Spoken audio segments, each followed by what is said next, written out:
what you need when you're that broke. You know what you want when you see the dream. All I wanna do is be the best me. All I wanna do is be the best me. All I wanna do is be the best me. All I wanna do is be the best me, possibly. What up, everybody? It is Bryce J Vibes coming at you with Finance Friday, and god dang it, pardon my French, Finance Fridays get me fired up, okay? Finances, it's money, it's Friday, let's go, okay? If you did not catch my last episode, it is where I was covering the 8 benefits to investing.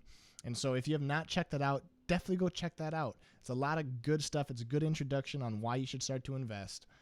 Today, though, I'm going to be talking on how do you even know if you're ready to invest. You know, there's things you got to be able to check off before you even get there. But before I dive into that, if you are not watching this on 7 Days Later Today with the Jason Wolf, make sure you go check his stuff out. He is, what is he doing? He's covering the news, kind of. Go check it out. You'll figure it out yourself. It's a Monday, Wednesday, Friday live feed with the Jason Wolf. He's very personable, very good speaker, and he's giving you real news, which if you ask me, that's what we all need, is we need the real news, and that is what he is providing. So let's go ahead and jump into today's content piece of Bryce J Vibes, bringing it back. How do you even tell if you're ready to invest? Well, let me go ahead and tell you. Number one is you need to have an emergency fund of at least 3 to 6 months worth of expenses, saved liquid cash in the back pocket, ready to go at a moment's notice. You know, that's for, anything that could happen spontaneous that you don't plan. You have to have some money in case shit hits the fan. God forbid that happens, but you have to be prepared. And before you start putting your money into a risk type of thing, got to make sure you have some type of cushion underneath your belt. Number 2 is got to pay off the high interest debt. High interest debt, that is money that you owe, and with a high interest, you're just having to owe more of that. And so make sure you are getting out of that high interest debt as soon as possible. And that needs to be taken care of before you start getting into investing. Number 3 is, if applicable to you, if you have a 401k matching program where your employer matches what you put in, for instance, 8%, they'll put in 8%, capitalize on that. That is free money that you need to be capitalizing on. So that is a great start to investing. But before you actually start putting your own money of doing that, make sure you're, capitalizing on that free money through your employer. Number 4 is you got to understand your tolerance for risk. And so coming into investing, if you are an emotional person with money, investing is going to be very, very hard for you. There's going to be ups, there's going to be downs with your money, depending on how much money. It could be fluctuations of a couple hundred to hundreds of thousands of dollars that your money could be fluctuating.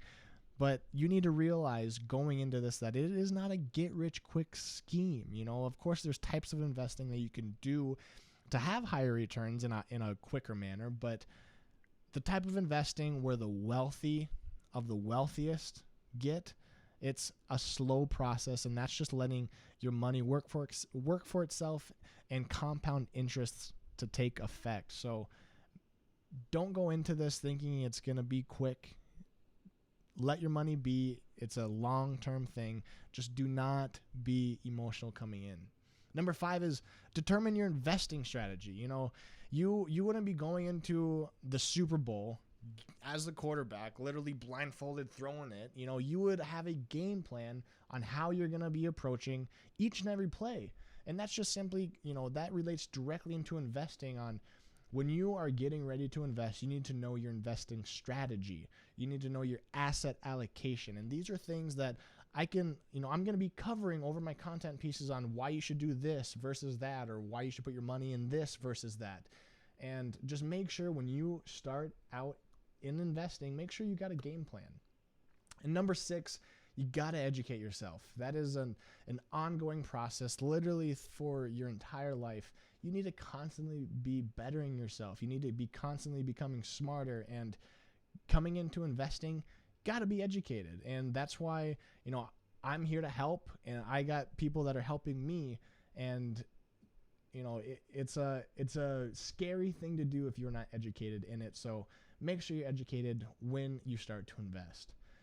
With that all being said, are you ready to invest? If so, great. I'm going to be teaching you a lot on, like I said, on why you should do this versus that.